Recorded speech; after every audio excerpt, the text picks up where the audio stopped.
ይህ ኢትዮጵያ ቴሌቪዥን ነው።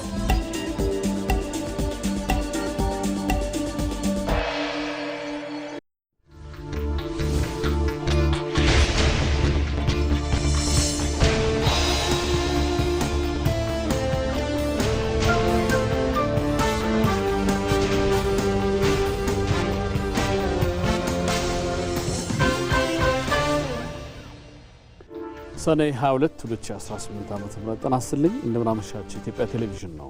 ኢቲቪ 57 እንደቀጠለ ነው። ዋና ዋና ጉዳዮችን ላስታውቃችሁ።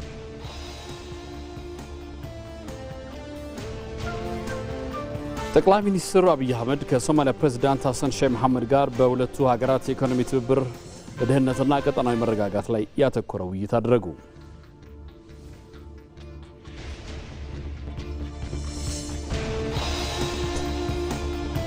አዲስ አበባ አረንጓዴ ስፍራዎችን እያሰፋች ወንዞቿን እያነጻች የልማት ስራዎቿን ቀጥላለች። የመደመር መንግስት አዲስ አበባን ከስሟ ለማቀራረብ እየሰራ ነው።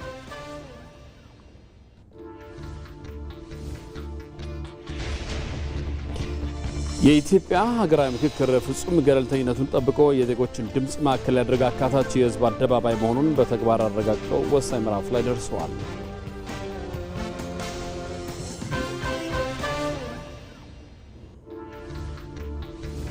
በ23ኛ የዓለም ዋንጫ የጥሎ ማለፍ መርሃ ግብሮች ዛሬም ሲቀጥሉ ብራዚል ከጃፓን በአሁኑ ሰዓት እየተጫወቱ ሲሆን ኔዘርላንድስ ከሞሮኮ እንዲሁም ጀርመን ከፓራጓይ የሚያደርጓቸው ጨዋታዎችም ዛሬ ምሽት ይጠበቃሉ። የሚሉት ዋና ዋናዎቹ ናቸው።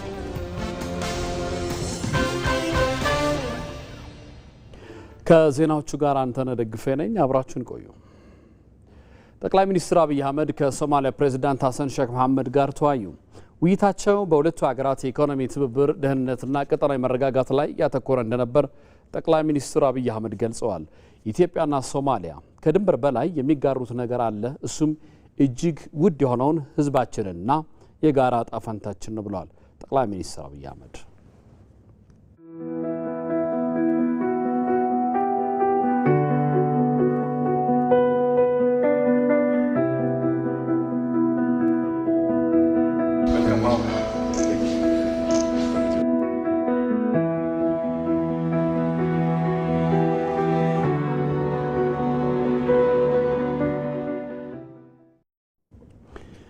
በአፍሪካ ቀንድ ዕጣ ፈንታቸው በአንድ የተገመደው ኢትዮጵያና ጎረቤት ሶማሊያ በ1000 ኪሎ ሜትር በሚቆጠር የጋራ ድንበርና በህዝብ ለህዝብ ደም ጭምር የተዋጀ ትስስራቸው መሰረት የያዘ ነው።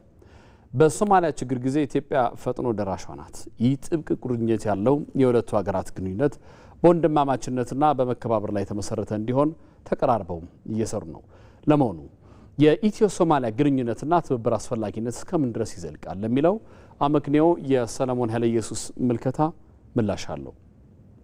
ከዘይላ እስከ ሸበሌና ገናሌ በአፍሪካ ቀንድ ላይ ዕጣ ፈንታቸው በአንድ የተገመደ፣ አንዱ ሲታመም ሌላኛው የሚያቃስት ከ1600 ኪሎ ሜትሮች በላይ የድንበር መስመር በደም በሃይማኖት በባህልና በንግድ የተሳሰረ የዘመናት ታሪክ ከጥንት ጀምሮ በወንዞች ፍሰትና በባህር ላይ ንግድ የተቆራኙ አብሮ ከማደግ ውጪ አማራጭ የሌላቸው ጎረቤት ሀገራት። የሶማሊያው ፕሬዝዳንት ሐሰን ሼህ መሐመድ እዚህ አዲስ አበባ ናቸው። ከጠቅላይ ሚኒስትር አብይ አህመድ ጋርም በሁለትዮሽና ቀጠናዊ ጉዳዮች ዙሪያ መክረዋል። እነሆ ቆይታችን በሁለቱ ሀገራት ስትራቴጂካዊ ግንኙነት ላይ ያተኩራልና አብራችሁን ዝለቁ።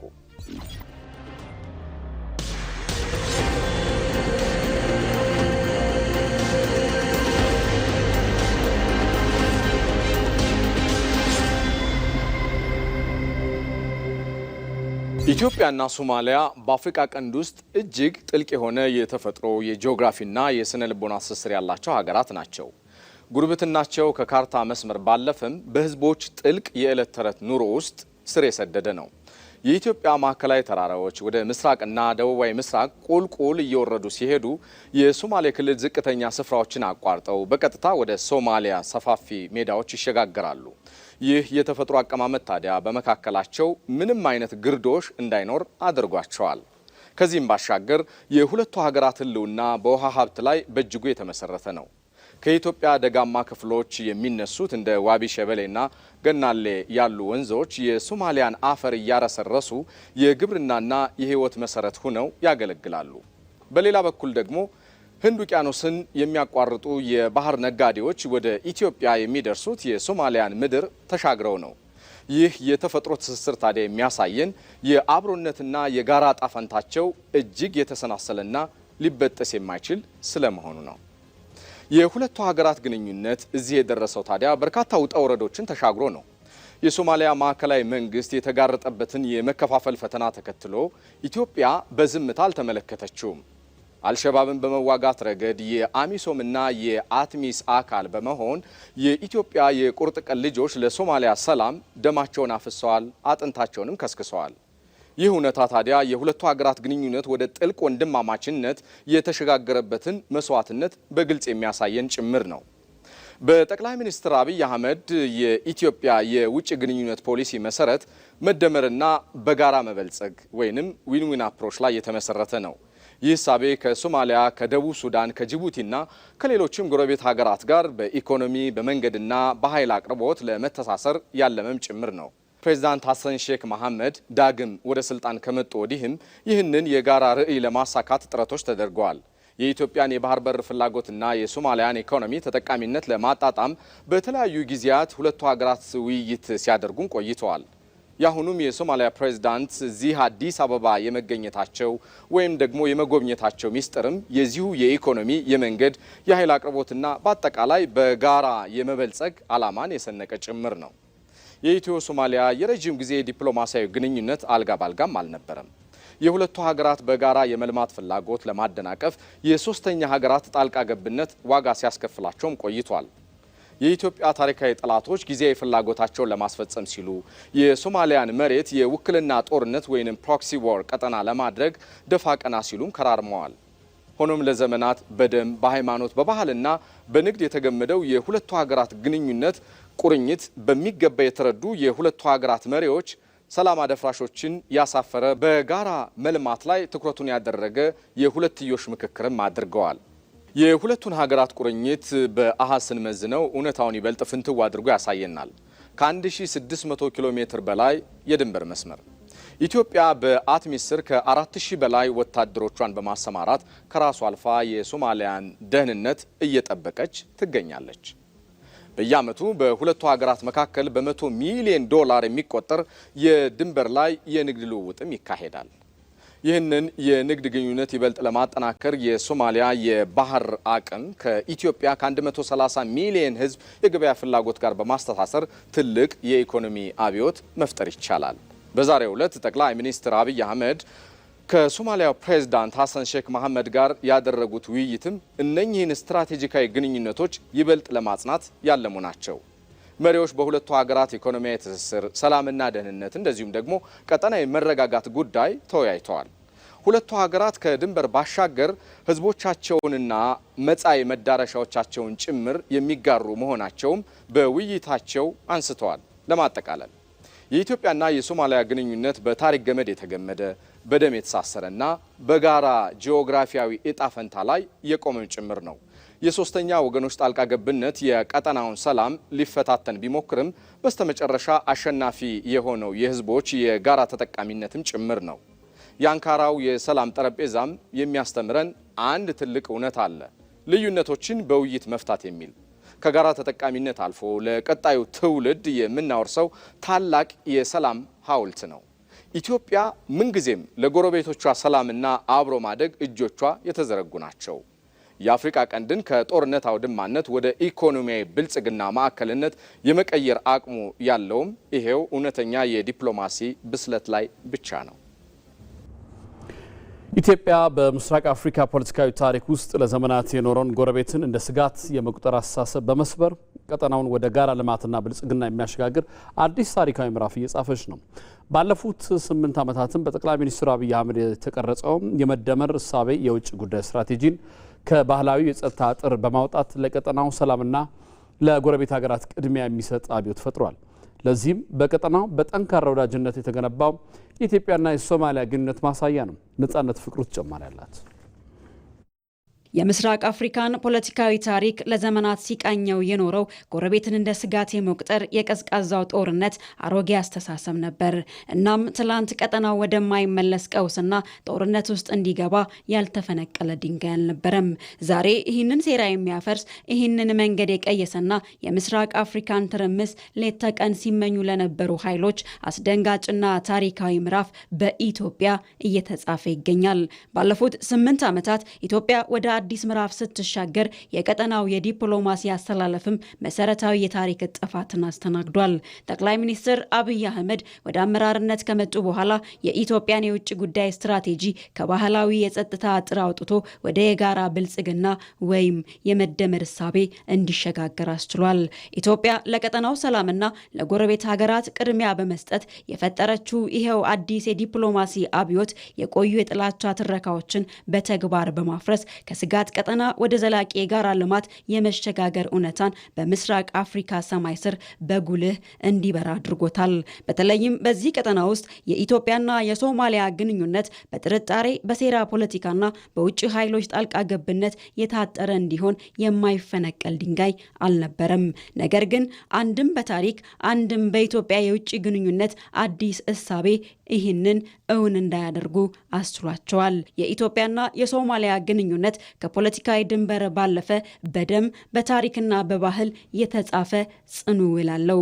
በኢትዮጵያ ሰማይ ስር የሚኖረው ሰፊው የሶማሌ ማህበረሰብ የሁለቱ ሀገራት አካላዊና መንፈሳዊ ውህደት ሕያው ምስክር ነው።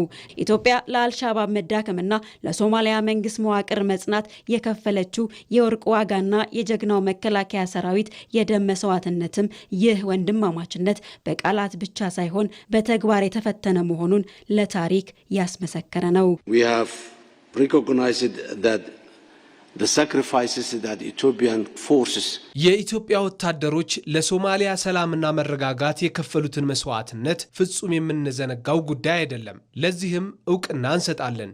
ኢትዮጵያ ለሀገራችን ሶማሊያ የከፈለችው መስዋዕትነት እጣፋንታችን የተሳሰረበት ገመድ ጠንካራ መሆኑን የሚያሳይ ነው። ዛሬ ኢትዮጵያ የውስጥ እውነታዋን ለጎረቤቶቿ የምታጋራበት መንገድ ተቀይሯል። የኢትዮጵያ ግዙፍ የልማት ፕሮጀክቶች ጎረቤትን የሚጎዱ ሳይሆኑ ቀጠናውን በኤሌክትሪክ ኃይል፣ በመንገድና በቴክኖሎጂ በማስተሳሰር በጋራ ለማደግ የተወጠኑ መሆናቸውን በተግባር አሳይታለች። ወንድሞቻችን የጎረቤት ሀቅ የእናንተን ሀቅ መቼም ቢሆን ኢትዮጵያ የማታስቀር መሆኑን ዛሬ በኢትዮጵያ ሕዝብ ፊት በድጋሚ ላረጋግጥላችሁ እወዳለሁ። የግብፅ ረሃብ፣ የሱዳን ረሃብ፣ የሌሎች ወንድሞቻችን ረሃብና ችግር የኛም ረሃብ ስለሆነ አብረን ከመብላት ከመካፈል ውጪ እኛ ተጠቅመን ማንንም የመጉዳት መሻት ፍላጎት ስለሌለን ያለፈው አልፏል። ለወደፊት በምንሰራቸው ታላቅ ስራዎች በትብብር በጋራ እንድንቆም ከወዲሁ ከአደራ ጭምር ላሳስባችሁ እወዳለሁ። ይህ የኢትዮጵያና የሶማሊያ ስልታዊ ወንድማማችነት ትናንት በድንገት የበቀለ አለመሆኑንም የሚያሳዩ በርካታ ታሪካዊ ማዕዘናት አሉት። የሶማሊያው ፕሬዝዳንት ሐሰን ሼክ መሐሙድ ከዚህ ቀደም በታላቁ የህዳሴ ግድብ ታሪካዊ ምዕራፎች ላይ መገኘታቸው ኢትዮጵያ የምታለማው ተፈጥሯዊ ሀብት ቀጠናውን በጋራ ለመቀየር የተወጠነ መሆኑን ሶማሊያ በተግባር ያመነችበት ክስተት ነበር። as we have experienced today when our people are united መጪው ጊዜያችን ከቀደመው የዜሮ ድምር አስተሳሰብ መውጣት በመቻላችን ላይ የተመሰረተ ነው። የላይኛውና የታችኛው የተፋሰሱ ሀገራት እንደ አንድ ማህበረሰብ መንቀሳቀስ ስንችል ብቻ ነው መበልጸግ የምንችለው። ዛሬ እንዳየነው በሀገራችን የሚገኘው ህዝባችን ብቻ ሳይሆን ቀጠናችንና አህጉራችን አንድ ሲሆኑ ማንም ያሳኩታል ብሎ ያላሰበውን ማሳካት እንችላለን። መጪው ጊዜያችን ከቀደመው የዜሮ ድምር አስተሳሰብ መውጣት በመቻላችን ላይ የተመሰረተ ነው። የላይኛውና የታችኛው የተፋሰሱ ሀገራት እንደ አንድ ማህበረሰብ መንቀሳቀስ ስንችል ብቻ ነው። ይበልጥ ደግሞ ወደ ሶማሊያ ድንበር በቅርብ ርቀት ላይ በሚገኘው የአይሻ የንፋስ ኃይል ማመንጫ ፕሮጀክት ላይ መገኘታቸው የኢትዮጵያ የልማት አብዮት የሶማሊያም የብርሃንና የኃይል ምንጭ መሆኑን ያረጋገጠ ነው። ኢትዮጵያ በሰሜኑ ክፍል የነበረውን ግጭት በፕሪቶሪያ የሰላም ስምምነት በፈታችበት ማግስትም የሶማሊያው መሪ በአዲስ አበባ መገኘታቸው የኢትዮጵያ መረጋጋት የቀጠናው የደህንነት ምሰሶ መሆኑን የተረዱበት ማሳያ ጭምር ነው። ነው። እነዚህ ጉብኝቶች ኢትዮጵያ የምታለማው ፕሮጀክት ለቀጠናው ስጋት ሳይሆኑ የመጪው ዘመን ብርሃን ስለመሆኑ ታሪካዊ ማሳያዎች ጭምር ብቻ ሳይሆኑ ለጥላቶች የተመለሰ ጽኑ የዲፕሎማሲ ምላሽና ትልቅ ማሳፈሪያ ነበር። የኢትዮጵያ እድገት የኢትዮጵያ ኢነርጂ ከአካባቢ ሀገራት ትስስር ውጪ ለብቻ በማደግ የሚረጋገጥ አይሆንም። የ21ኛው ክፍለ ዘመን አጋማሽ ለመላው አፍሪካ የመጣ ብስራት ስለሆነ እኛ ኢትዮጵያ ውስጥ የጀመርነው እድገት ጎረቤት ወንድም ሀገራትን የሚነካና አስተሳስሮ እንድናድግ የሚያደርግ መሆን ይኖርበታል። እናም ዳግም ዛሬ የሶማሊያው ፕሬዝዳንት ሐሰን ሼክ መሐሙድ በኢትዮጵያ ምድር ተገኝተው ከጠቅላይ ሚኒስትር አብይ አህመድ ጋር ፊት ለፊት በጠረጴዛ ዙሪያ መቀመጣቸው ላለፉት ጊዜያት ሲወጠን የነበረውን የግጭት ፍላጎትና ሴራ ሙሉ በሙሉ ያሳፈረና ያፈረሰ ክስተት ሆኗል። ሁሌም የሁለቱ ሀገራት ውይይቶች የፖለቲካ ልዩነቶችን ወደ ጎን በመተው ሽብርተኝነትን በጋራ መዋጋት፣ ወደቦችን በጋራ ማልማትና ሰፊ የንግድ ዕድሎችን ስለመክፈት የሚያጠነጥን ነው። ይህ የሁለትዮሽ ዲፕሎማሲ ቀጠናውን ከቀውስ ቀጠናነት አውጥቶ ወደ ብልጽግና ማዕከልነት ለመቀየር የተጣለ ጽኑ መሰረት ነው። በአጠቃላይ ከስጋት ወደ ዘላቂ ልማት የተደረገው ይህ ታሪካዊ ሽግግር የምስራቅ አፍሪካ ዕጣ ፈንታ ምን ያህል የተሳሰረ መሆኑን ያረጋገጠ ነው። በጥላቻ ላይ ኢንቨስት ያደረጉ ኃይሎችን ያሳፈረው የኢትዮጵያ ቀጠናዊ ዲፕሎማሲ ዛሬም ለቀጣዩ ትውልድ የምትተርፍ የበለጸገችና የተረጋጋች ምስራቅ አፍሪካን የመገንባት ታላቅ ራዕይ ሰንቆ ጉዞውን በተግባር እያረጋገጠ ይገኛል። አዲስ አበባ አረንጓዴ ስፍራዎችን እያሰፋች ወንዞቿን እያነጻች የልማት ስራዎቿን ቀጥላለች። የመደመር መንግስት አዲስ አበባን ከስሟ ለማቀራረብ እየሰራ ነው። እየተሰሩ ያሉት ስራዎችም ከተፈጥሮ ቅጣት የሚታደጉ የአካባቢ ጥበቃ ስራዎች ናቸው። መቅደላዊት ደረጀ በዚህ ጉዳይ ላይ ያጠናቀረችው ዘገባ አለ። ከስሟ ተራርቃ የቆየችው አዲስ አበባ ዛሬ ስሟን እየመሰለች ነው። አረንጓዴ ስፍራዎችን እያሰፋች ወንዞቿን እያነጻች ተፈጥሮን ከሰው ሕይወት ጋር እያዋደደች የልማት ጉዞዋን ቀጥላለች። የኮንክሪት ከተማ ብቻ ሳትሆን አረንጓዴነትን የምትተነፍስ ለነዋሪዎቿም ሆነ ለጎብኚዎቿ ምቹ መኖሪያ ለማድረግ የመደመር መንግስት የቀን ተሌት ስራውን ገፍቶበታል። እንደ ሀገር ብዙ ሀብት አለ፣ ነገር ግን ማየትን ይሻል። በአዲስ አበባ የሆነውም ይኸው ነው። የአይንና የልብ መዋሃድ ያገዘፉት ውጥን አይን ካላየ ግንባር ነው የሚባል ሀገርኛ ብሂል አለ። አይንን ገልጦ ማየት ካልተቻለ ልክ እንደ ግንባር ተልእኮውን ዋነኛ ስራውን ያጣዋል። እኛ በበቂ ማየት ባለመቻላችን ለዘመናት በከተማችን ልናይ የሚገባንን ውበት፣ ልናይ የሚገባንን ሳቢ ቦታ ማየት ሳንችል ኖረናል። ቀበና አሁን ያለውን ቅርጽ፣ አሁን ያለውን መልክ፣ አሁን ያለውን ውበት ሊይዝ ይችላል ብሎ ማየት ያስፈልጋል። አስቀድሞ ማየት ሲቻል ስራ ይከተላል። ያው እንደምታስታውሱት ኮሪደር ስንጀምር ዋነኛ ስራችን የነበረው እንደ መሪ የወሰድነው 3 ፒ ነው። የመጀመሪያው ፒ ፕሌስ ነው፣ ቦታ። ቦታን ለይቶ አንጥሮ ማየት መቻል፣ ቦታን በበቂ መለየት መቻል። ሁለተኛው ፒ ፓተርን ነው። ቦታን ማየት ብቻ አይደለም፣ አጠቃላይ ጉዞውን ሲምለስ የሆነ ፓተርን ማልበስ ይፈልጋል። ሁለተኛው ፒ የነበረው ፓተርን ነው። ሶስተኛው ፒፕል ነው። ለሰዎች ምቹ እንዲሆን ቦታን አይተን ፓተርን አስይዘን ዜጎች፣ ታዳጊ ልጆች ሀገራቸውን እየወደዱ በሀገራቸው እየቧረቁ ማደግ አለባቸው የሚል ቁጭትና እምነት መሻት የነበረን። ከዚህ ቀደም በውጭ አይተናቸው ስንመኛቸው አሊያም ስናደንቃቸው የነበሩ ከተማ አቋራጭ ወንዞች፣ የወንዝ ዳር አረንጓዴያማ ቦታዎች አሁን የሽቅርቅሯ አዲስ አበባ መገለጫ ሆነዋል። የእግረኛ መራመጃውም የልጆች መጫወቻውም አልተዘነጋም። ብዙዎች አትችሉም ያሉትን የራስን በማራከስ የተጠመዱትም በእናይ ኋላ ሲጠብቁ የነበረውን ፕሮጀክት ለመፈጸም እውቀት፣ ሀሳብ፣ የአመራር ብቃትና ክትትልን ይጠይቅ ነበር። መደመር ዋና እሳቤው ቦታ አንሰራም አለ፣ ውሃ አንፈጥርም ሰጥቶናል። እሱ ዛፎች አሉ፣ የሰው ጭንቅላት አለ፣ ሀብት አለ፣ በየቀኑ ደግሞ የደከሙ ገንቢዎች አሉ። የብዙ ሰዎች ድካም ውጤት ነው ይሄ። ያ ሲደመር እንደ አውትካም የሚፈጠረው ክሱትነት ነው። መደመር ፕሮሰስ ነው። የሚከሰተው አዲሱ ኢመርጅ የሚያደርገው ማንነት ደግሞ አውትፑት ነው።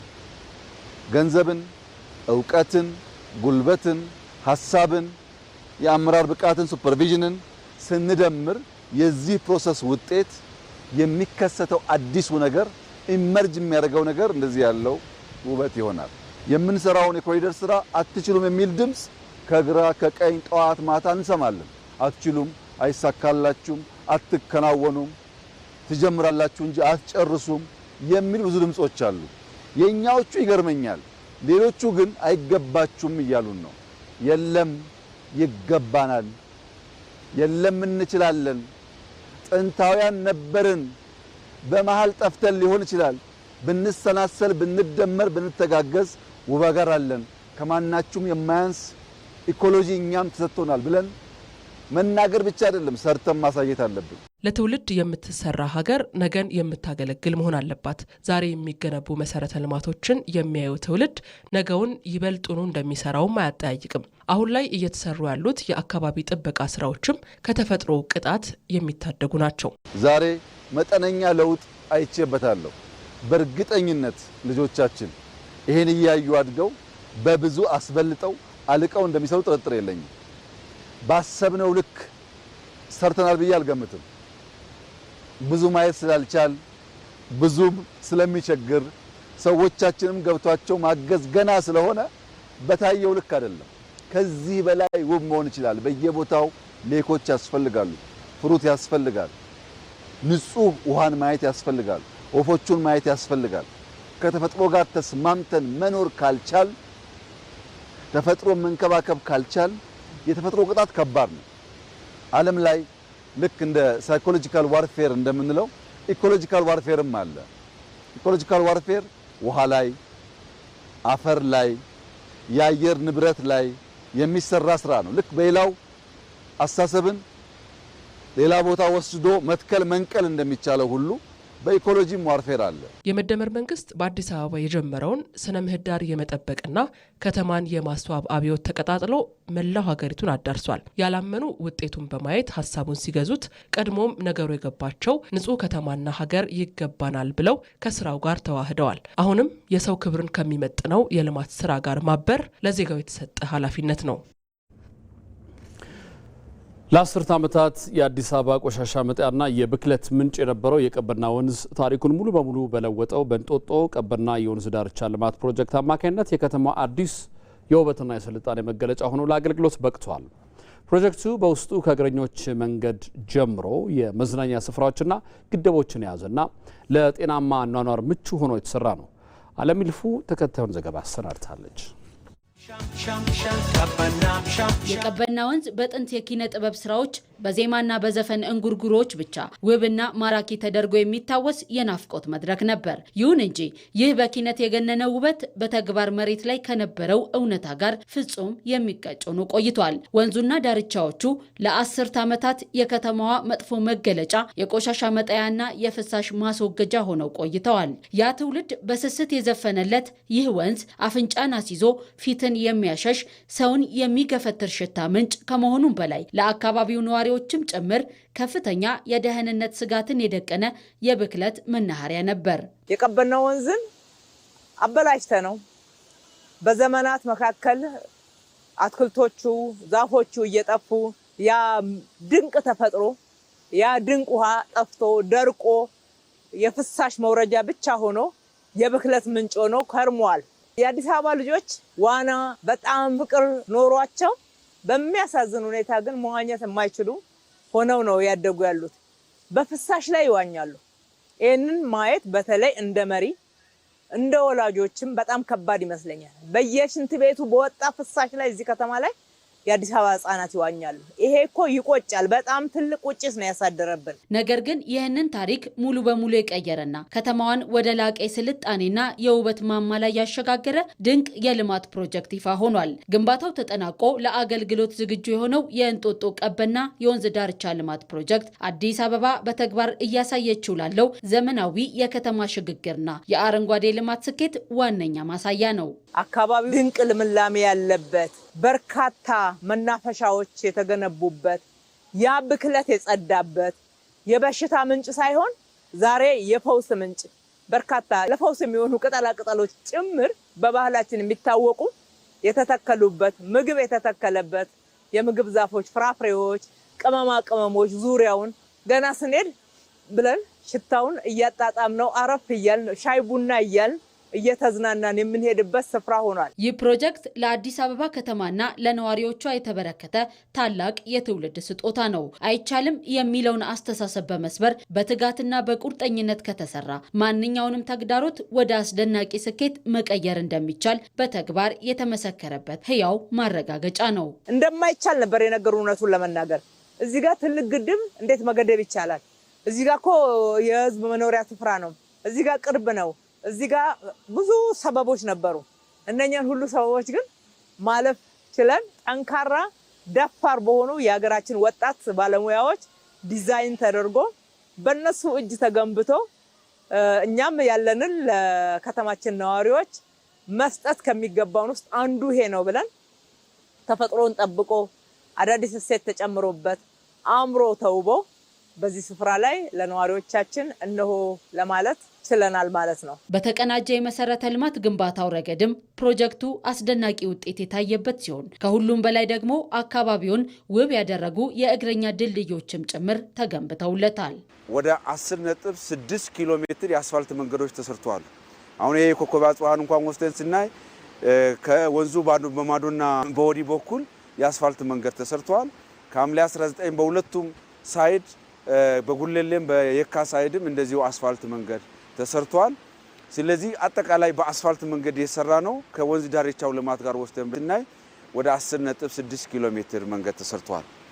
ወደ 32.2 ኪሎ ሜትር የኮንክሪት የእግረኛ መንገድ እና የሳይክል መንገድ ተገንብቷል። ወደ 50 ሺህ ካሬ የሚደርስ የአረንጓዴ ልማት ስራዎች ተከናውነውበታል። ይህ ግዙፍ ፕሮጀክት አዲስ አበባን ካለፈው መጥፎ ታሪኳ ተላቃ በትክክል የብልጽግናና የውበት ተምሳሌት እየሆነች ስለመምጣቷ ትልቅ ማረጋገጫ ሆኗል። ይሄ የምናየው ትልቁ ግድባችን ወደ 130 ሺህ ሜትር ኩብ ውሃ ይይዛል። 508 ሜትር ወደ ኋላ ውሃው ይተኛል። ስለዚህ ቀበና ላይ መጥቶ በጀልባ በሞተር ጀልባ ልጆች ጋር ማዝናናት ማጫወት ይቻላል። የምታዩት ቀበና ወንዝ ጋር መዝናኛዎች አሉ፣ ሾፖች አሉ፣ ወክዎች አሉ፣ ቢቾች አሉ። ይሄንን ስራ ስንጀምር እውነት ለመናገር እጅግ አስቸጋሪ የነበረው ሽታ ነበረው። የመሬት አቀማመጥ አስቸጋሪ ነው የነበረው። የህብረተሰቡ አሰፋፈር አስቸጋሪ ነው የነበረው። ያንን ሁሉ ተቋቁመን ያንን ሁሉ አስተካክለን ሰርተን ቀይረን ነው ይሄ ገጽ የመጣው፣ ይሄ ውበት የመጣው፣ ይሄ ነገር የመጣው። ይሄ አሁን ብር ነው፣ ይሄ ሀብት ነው።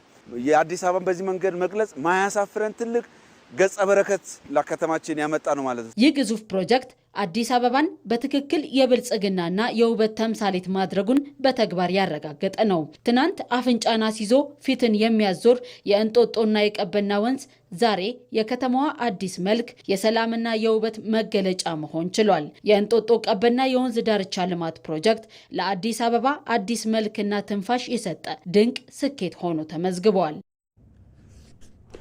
የቀበና ወንዝና የወንዝ ዳርቻ ልማት አንድ ላይ ተደምረን በትብብር ያሳካነው ነው አሉ የአዲስ አበባ ከተማ አስተዳደር ከንቲባ አዳነች አቤቤ። ፕሮጀክቱ አዲስ አበባን ለመቀየር ቃል በተግባር የተተረጎመበት የትውልድ አሻራ ነው። የአዲስ አበባ ከተማ ከንቲባ አዳነች አቤቤ በወንዝና የወንዝ ዳር ልማቱ ላይ አስተዋጽኦ ላበረከቱና አካላት እንዲሁም ተቋማት ምስጋና መርሃ ግብር አካሂደዋል። የመራደም ተጨማሪ አለው።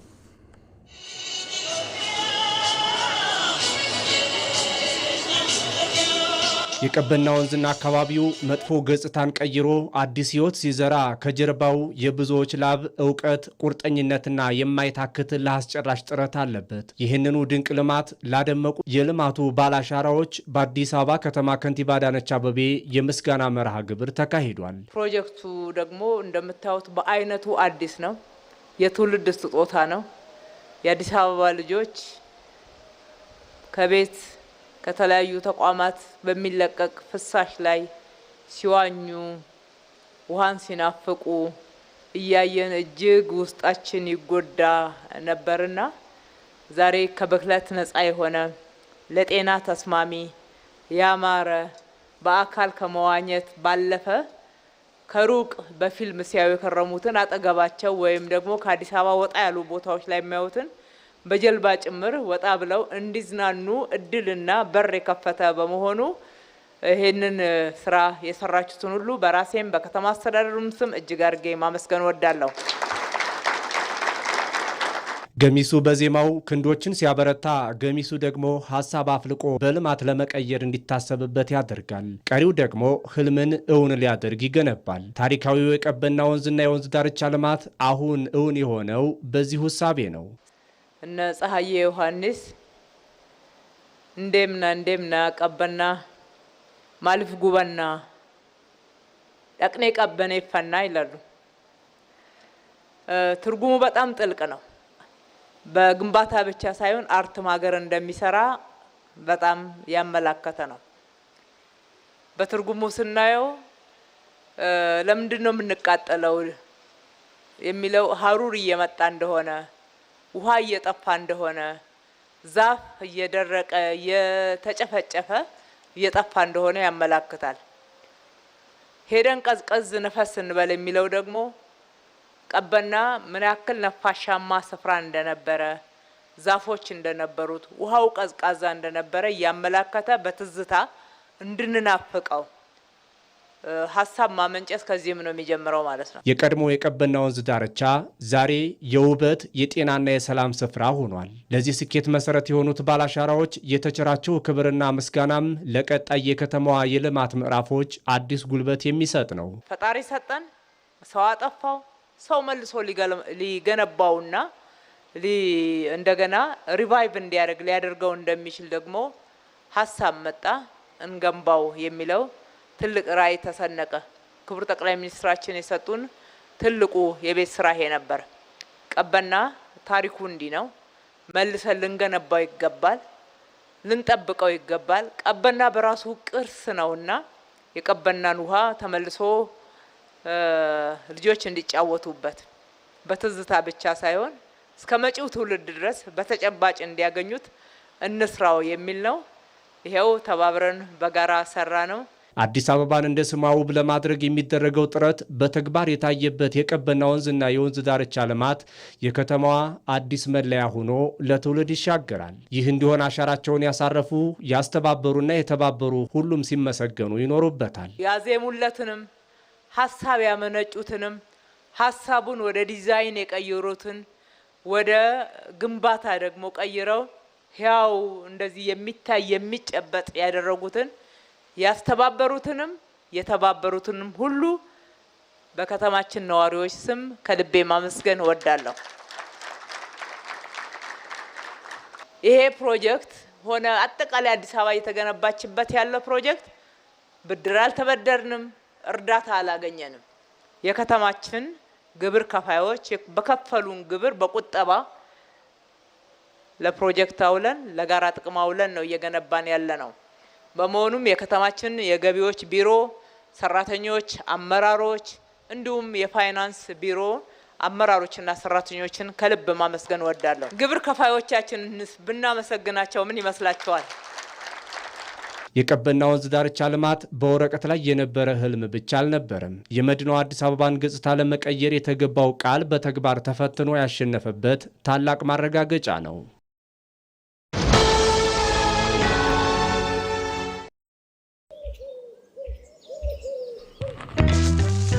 ቆይ አንዴ እንዳትሄድ ጠብቀኝ። የሲቪ ቪዛ ካርድ አዝዤ መምጣት ብቻ ነው።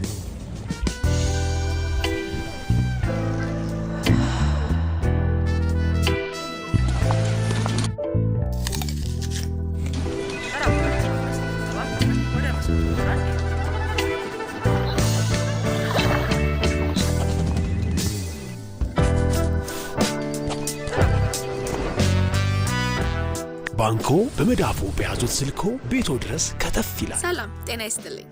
በማንኛውም ሰዓት በተመቸው ቀን ባሉበት ሆነው የኢትዮጵያ ንግድ ባንክን ቪዛ ካርዶን በስልኮ ማዘዝ ይችላሉ። የሲቢ ሞባይል ባንኪንግ መተግበሪያውን ይክፈቱ። ባንኪንግ የሚለውን ይክፈቱ። ቪዛ ካርድ ሰርቪስ የሚለውን ይምረጡ። ይፈልጉ ምትክ ወይም አዲስ መጠየቅ። የካርዶን አይነትና የሚወስዱበትን ቅርንጫፍ መርጠው ያረጋግጡ። ባንክ የሚመጡት ካርዶን ለመውሰድ ብቻ ነው። አሁኑኑ ያመልክቱ። በፍጥነት ካርዶን ይውሰዱ። የኢትዮጵያ ንግድ ባንክ፣ ሁሌም የሚተማመኑበት ባንክ።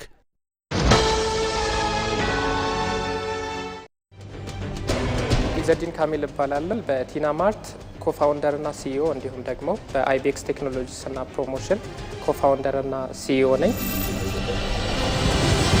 በኢትዮ ስታርታፕ የቴክኖሎጂ የቢዝነስ ውድድር ደግሞ ዳኛ ነኝ።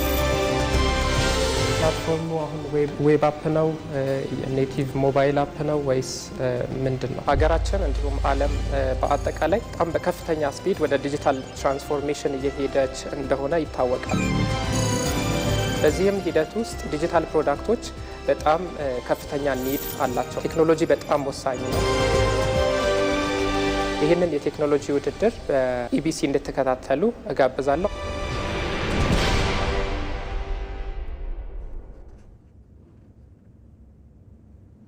ከኢትዮጵያ ቴሌቪዥን ኢቲቪ 57 ይቀጥላል። እየተከታተላችሁን ስለሆነ እናመሰግናለን። የጥቂት የፖለቲካ ልሂቃን መድረክ የመሆንን ልምድ በመስበር የሀገሪቱ የነገ ተስፋ የሆኑት ወጣቶችና ሴቶች ድምጻቸውን እኩል የሚያስተጋግቡበትና ፍጹም ገለልተኝነት የሰፈነበት ሀገራዊ ምክክር የኢትዮጵያን ዘላቂ ሰላም ለመገንባት መሰረት ጥሏል። የማንነት ሳይሆን የሀሳብ የበላይነት የኢትዮጵያ ሀገራዊ ምክክር መድረክ ፍጹም ገለልተኝነቱን ጠብቆ የዜጎችን ድምፅ ማዕከል ያደረገ አካታች የህዝብ አደባባይ መሆኑን በተግባር አረጋግጦም ወሳኝ ምዕራፍ ላይ ደርሷል። መሐመድ አልቃድር ተጨማሪ አለው። የኢትዮጵያ ሀገራዊ ምክክር ኮሚሽን ከተመሰረተበት ጊዜ ጀምሮ ዋነኛ ማዕዘኑ አድርጎ የተነሳው አካታችነት፣ አሳታፊነትና ገለልተኝነትን ማረጋገጥ ላይ ነው። የዚሁ ምክክር ታሪካዊ ሂደት የጥቂት የፖለቲካ ልሂቃን መድረክ ብቻ ሳይሆን እውነተኛ የህዝብ ድምፅ የሚሰማበትና እያንዳንዱ ዜጋ በቋንቋና በባህሉ ሳይገደብ ሀሳቡን በነፃነት ያንሸራሸረበት የጋራ አደባባይም ሆኗል። ከተማና ገጠርን ያለየ ከምሁራን እስከ አርሶ አደርና አርብቶ አደሮች ድረስ ልዩ ልዩ የህብረተሰብ ክፍሎች በሂደቱ ላይ ተሳታፊ እንዲሆኑ ማድረጋቸው ይህንን የሀገራዊ ምክክር ሂደት አካታችነቱን ያረጋገጠ ያደርገዋል። የሀገራዊ አጀንዳ ልየታ ሂደትን ተአማኒነት፣ አካታችነት፣ ሁሉን አቀፍነት ለማረጋገጥ ሰፊ የህዝብ ምክክር አካሂደዋል። እነዚህ አጀንዳዎች ከውጭ ከሚኖሩ ኢትዮጵያውያን ዲያስፖራ እስከ ሲቪል ማህበረሰብ ከፌዴራል ተቋማት እስከ ክልላዊ መንግስታት በተካሄዱ ሰፊ አካታችና ግልጽ ሂደት የተዘጋጁ ናቸው። የእነዚህ ሁሉ ተሳታፊዎች ተስፋ፣ ስጋት፣ ቅሬታና ፍላጎት የዚህ ሀገራዊ ምክክር አጀንዳ መሰረት ሆኖ ተካቷል። ኮሚሽኑ ለግለሰቦች፣ ለሲቪል ማህበረሰብ ድርጅቶችና ፖለቲካ ፓርቲዎች በሩን ክፍት በማድረግ አጀንዳዎችን መሰብሰብ ችሏል። ይህን በማድረግ ኮሚሽኑ በሂደቱ ላይ የህዝብን ተሳትፎ ከማሳደጉም ባሻገር እያንዳንዱ ኢትዮጵያዊ ሀገራችን ያለባትን ችግር ለመፍታት አስተዋጽኦ እንዳለው መልእክትን ማስተላለፍ ችሏል። በዚሁ የዜጎች ተሳትፎ ውስጥ የማህበረሰቡ ግዙፍ ባለድርሻ የሆኑት ሴቶችና የሀገሪቱ የነገ ተስፋ የሆኑ ወጣቶች ሚናም እጅግ የጎላ ነው። በዚሁ የምክክር ሂደት ላይ በቁጥር ብቻ ከመሳተፍ ባለፈ በአጀንዳ ቀራጭነት፣ በውሳኔ ሰጭነትና ችግር ፈቺ ሀሳቦችን በግንባር ቀደምነት በማቅረብም የነገዋን ሰላማዊት ሀገር ለመገንባት ያላቸው ድምፅ ትልቅ ቦታ ተሰጥቶታል። በዚህም የሀገራዊ ምክክሩ ከጥርጣሬና አለመፈለግ ወጥቶ ሁሉም የሚሳተፉበት ሆኗል። ስትጀምሩ አንፈልጋችሁም ብለን ነበር። አሁን ግን ሂደታችሁን በደንብ ካየን በኋላ የሚያጋጥማችሁን ችግር ምን እንደሆነ ለይተን ስላወቅን ከእናንተ ጋር ለመቆም ወስነናል፣ ቆርጠናል፣ አብረን እንሰራለን። ይሄ የሁላችንም ችግር መሆን አለበት፣ የሁላችንም ስኬት መሆን አለበት ብለው እስከ ማመን ደረሱ። መጀመሪያ ሂደቱ አሳታፊ፣ ሂደቱ አካታች፣ ሂደቱ የሁሉም ድምፅ እንዲሰማ ያደረገ እና ባጭሩ ሂደቱ የተሳካ፣ ሂደቱ ግልጽ፣ ሂደቱ ተአማኒ፣ ሂደቱ ሀገር በቀል እውቀትን መሰረት ያደረገ ሲሆን ስኬቱም ኦልሞስት ከጥርጣሬም ከፍ ያለ ሊሄድ ይችላል ብዬ አስባለሁ። የዚሁ የምክክር ሂደት ትልቁ ስኬትና የህዝብ አመኔታ ማረጋገጫው ገለልተኝነት እንዲሁም ከማንኛውም የፖለቲካ የብሔርና የሃይማኖት ወገንተኝነት ነፃ መሆን ነው። ሂደቱ በማንኛውም አካል ተጽዕኖ ስር እንዳይወድቅ ኮሚሽኑ ስራዎችን የሚያከናውንበት ጥብቅ ጥንቃቄም የዚሁ የምክክር መንገድ አካል ነው። የሀገራዊ ምክክሩ አሸናፊና ተሸናፊዎች የማይስተናገዱበት፣ ሁሉም እኩል የሚደመጥበት የጋራ መፍትሄ መፈለጊያ ሆኖ የኢትዮጵያ አንድ ትልቅ የታሪክ ምዕራፍም ይሆናል። ይሄ ነገር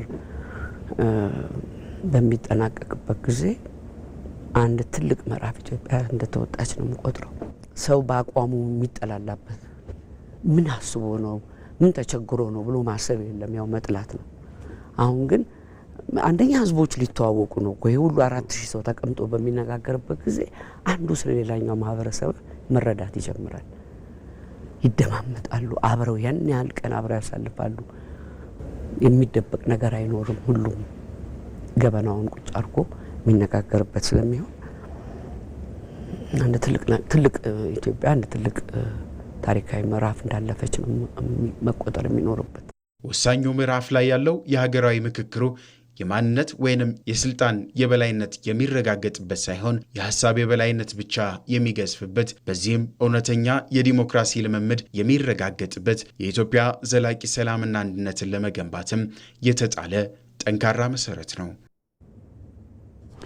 ኢትዮጵያውያን በብሔራዊ ጥቅማቸው ዙሪያ ሲተባበሩ ታላላቅ ውጤቶችን ማስመዝገብ እንደሚችሉ የህዳሴ ግድብ ምስክር ነው። ህዳሴ ግድብ ላይ ይደርስ የነበረውን ጫና በተለያዩ ዓለም አቀፍ መገናኛ ብዙሃን ላይ በመሞገት የሚታወቁት መሐመድ አልአሩሲ ስለ ሀገር በተሰኘው ዝግጅት በህዳሴ ግድብ የታየው አንድነት በባህር በር ባለቤትነትም ሊደገም ይገባል ብለዋል። መስከረም ቸርነት ያዘጋጀችው ዘገባ አለ።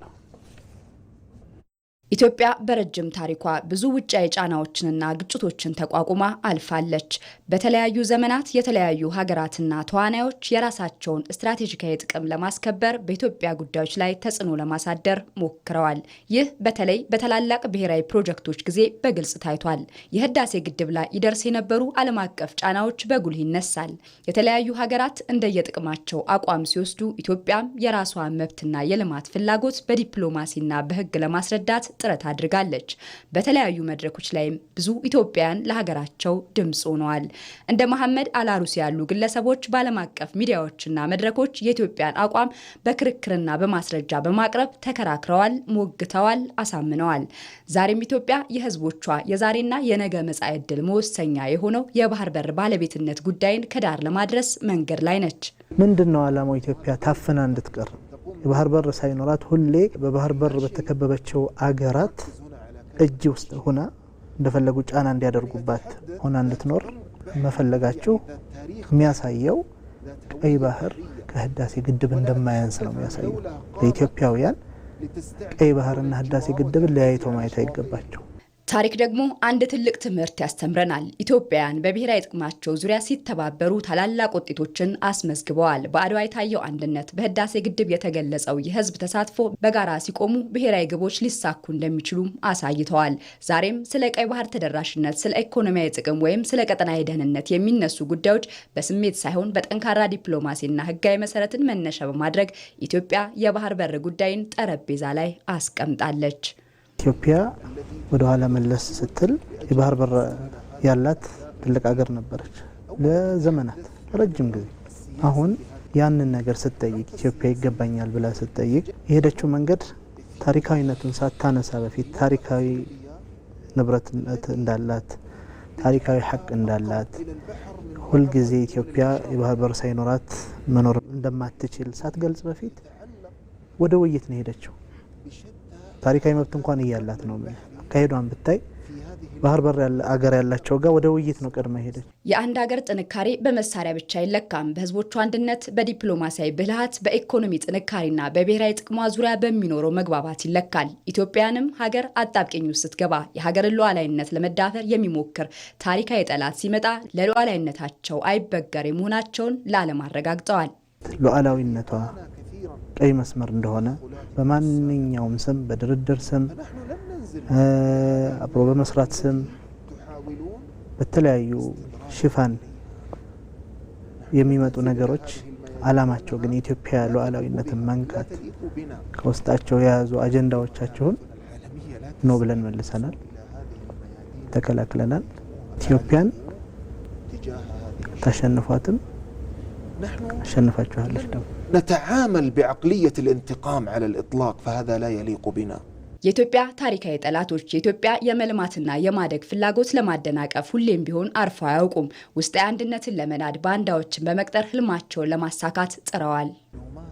ግብፃዊ ስላንተ ጠበቃ ሆኖ ሲቀርብ ገብቷል። ያንተ መብት ሊያስከብር ይሄ ብሔር ተጎድቷል፣ ይሄ ብሔር ተበድሏል፣ አማራው ተበድሏል፣ ትግሬው ኦሮሞ እንደዚህ ችግር አለው ተበድሏል እያለ የሚያነሳው ነገሮች ስትሰማ ኢንፎርሜሽናቸውን ስትሰማ ትደነግጣለህ።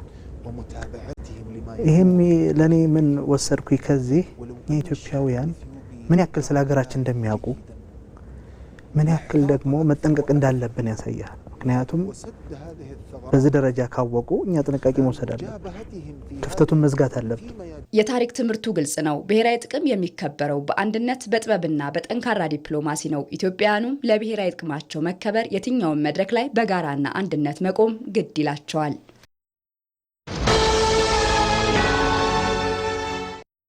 አመሰግናለሁ። መልካም ጊዜ ይመቻችሁ። አናጪ አንቺነሽ እኔን የምታግዢው